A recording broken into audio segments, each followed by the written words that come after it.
උපන්දා සිට කරපු පව් නැත වරක් වැන්දොත් කැලණියේ. කැලණිය රජමහා විහාරය ගැන ඔයා දන්න ඒ වගේම නොදන්න බොහෝ කරුණු ගැන දැනගන්න මේ වීඩියෝ එකත් එක්ක දිගටම එකතු වෙලා ඉන්න.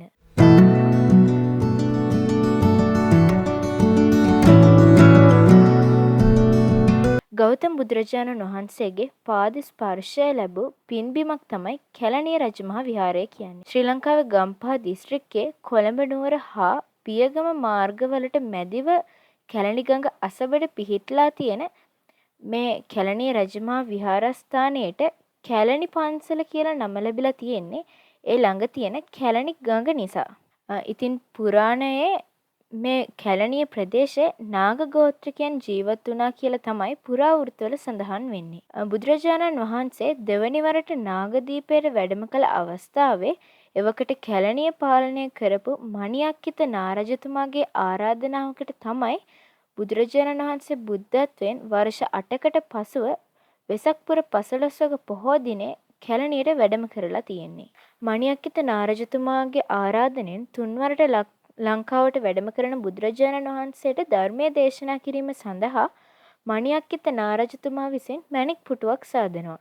ඉතින් බුදුරජාණන් වහන්සේ ධර්මයේ දේශනා කරන්න කලින් කැලණි ගඟෙන් පැන් පහසු වෙනවා. ඉතින් මේ උන්වහන්සේ පැන් පහසු වෙන්න කලින් ඇඳගෙන හිටපු සිවුර මණියක්කිත නාරජතුමාට බාර දෙනවා. ඉතින් මේ රජතුමා මේ සිවුර නිදන් කරලා දාගැබක් සාදනවා. ඒ දාගැබේ නම තමයි අපිට මේ අද වෙද්දි කැලණි විහාරයට ටිකක් දුරින් කැලණි ගඟ අසබඩ දැක ගන්න තියෙන සිවුරුගල විහාරය. ඉතින් මම ඔයාලට කලින් කිව්වනේ මණියක්කිත නාරජතුමා බුදුරජාණන් වහන්සේ වෙනුවෙන් මණික් පුටුවක් සාදනවා කියලා. ඉතින් මේ මණික් පුටුවේ අසුන්ගෙන තමයි බුදුරජාණන් වහන්සේ මණියක්කිත නාරජතුමා ඇතුළු පිරිසට ධර්මයේ දේශනා කරන්නේ. ඉතින් කොහොම හරි අවසානටම මණියක්කිත නාරජතුමා බුදුරජාණන් වහන්සේ මේ අසුන්ගෙන හිටපු මණික් පුටුව නිදන් කරලා චෛත්‍යයක් හදනවා. ඉතින් මේ චෛත්‍යය තමයි අද වෙද්දි අපිට දැක බලා ගන්න පුළුවන් වෙන කැලණිය විහාරය. මේ කැලණි විහාරය තමයි දාන්‍යාකාර විදිහට අද වෙද්දි අපිට ලංකාවේ දැක ගන්න ලැබෙන එකම විහාරය වෙන්නේ.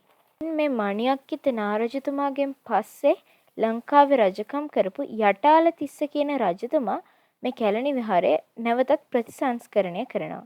ඒ වගේම මහල් 5කින් යුතු ප්‍රසාදයකුත් හදලා මේ කැලණි විහාරයට පූජා කරනවා. යටාල තිස්ස රජතුමා කැලණි විහාරය ප්‍රතිසංස්කරණය කරාට පස්සේ අපිට අද වෙද්දි දැක ගන්න ලැබෙන කැලණි විහාරයේ උස අඩි 90ක් විතර වෙන අතර වට ප්‍රමාණය 180ක් විතර වෙනවා. ඉතින් මේ කැලණි රජමහා විහාරය මණියක්කිත නාරජතුමා විසින් ගොඩනගලා ඊට පස්සේ යටාල තිස්ස රජතුමා ප්‍රතිසංස්කරණය කරාට පස්සෙත් ගොඩක් සතුරු වදුර. ඒ කියන්නේ වෙන රටවල ආක්‍රමණිකයන්ගෙන් ගොඩක් කරදර සිදු වෙනවා. ඉතින් මේ අතරින් මේ කැලණි විහාරයට පළවෙනිටම සතුරු ආක්‍රමණිකයන්ගෙන් පහර එල්ල වෙන්නේ කාලිංග මාඝයේ ප්‍රහාරයෙන්. මේ කාලිංග මාඝයේ ප්‍රහාරයෙන් පසුව දෙවන විජයබාහු රජතුමා විසින් නැවත කැලණි විහාරය ප්‍රතිසංස්කරණය කරනවා. ඒ වගේම තවත් ජනප්‍රවාදයක සඳහන් වෙන කරුණක් තමයි දුටුගැමුණු රාජ්‍ය සමයේදී මේ කැලණි විහාරයේ රහතන් වහන්සේලා 500ක් විතර වැඩ සිටියා කියන එක. ඒ වගේම ක්‍රිස්තු වර්ෂ 227 දී ලංකාවේ අනුරාධපුරය රාජධානී කරගෙන රජකම් කරපු කනිෂ්ඨ තිස්ස කියන රජතුමා මේ කැලණි විහාරයට උපෝසථාගාරයක් ඉදි කරලා පූජා කරලා තියෙනවා. ඒ වගේම ඊට පස්සේ 6 වෙනි පරාක්‍රමබාහු රජතුමාද මේ කැලණි විහාරය දියුණු කරන්න ගොඩක් වෙහෙස වෙලා කටයුතු කරපු රජ කෙනෙක්. ඉතින් මේ කැලණි විහාරයට පළවෙනි වතාවට කාලිංග මාඝ ඒ කියන්නේ ඉන්දියාව සොලින්ගෙන් ආක්‍රමණ සිදු වුණාට පස්සේ අපි දන්නවනේ අපේ ලංකාව පෘතුගීසි ලන්දේසි ඉංග්‍රීසි කියලා ජාතීන් තුනක් යටත් කරගෙන තිබ්බා කියලා. ඉතින් 1505 දී තමයි පෘතුගීසීන් ලංකාවට ආවේ. ඉතින් මේ පෘතුගීසි ලංකාවට ආවට පස්සේ 1551 දී හතරවෙනි බුවනකබාහු රජතුමා මිය යනවා.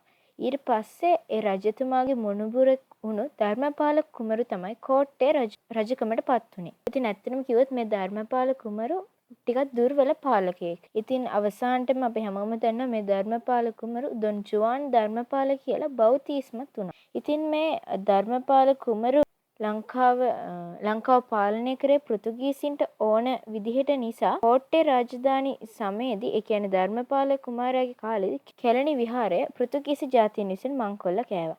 ඒ වගේම 1575 දී කපිතාන් දියෝගෝ ද අල්මේදා ඇතුළු පිරිස කැලණි විහාරය මංකොල්ල කාලා කැලණි විහාරය ආගමික වතාවත් කිරීම පවා සම්පූර්ණයෙන්ම තහනම් කරා. ඉතින් එදා ඉඳලා මේ පෘතුගීසින්ගේ අණ නිසා කිසිම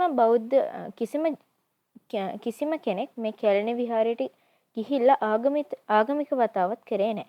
ඉතින් ඒ හින්දා මේ කැලණි විහාරය ක්‍රමයෙන් වල් බිහි වෙලා ගියා. ඉතින් මේ වල් බිහි වෙච්ච කැලණි විහාරය ආයේ ගොඩනැගීම සිදු වුණේ මහනුවර රජ සමයේදී කීර්තිශ්‍රී රාජසිංහ රජතුමාගේ යුගයේදී.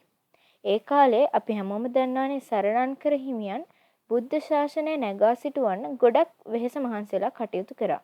ඉතින් මේ සරණංකර හිමියන්ගේ මූලිකත්වයෙන් තමයි කැලණි විහාරය යලිත් ප්‍රතිසංස්කරණය කරන්න පටන් ගත්තේ. සරණංකර සංඝරාජ හිමියන්ගේ මැදිහත් වීමෙන්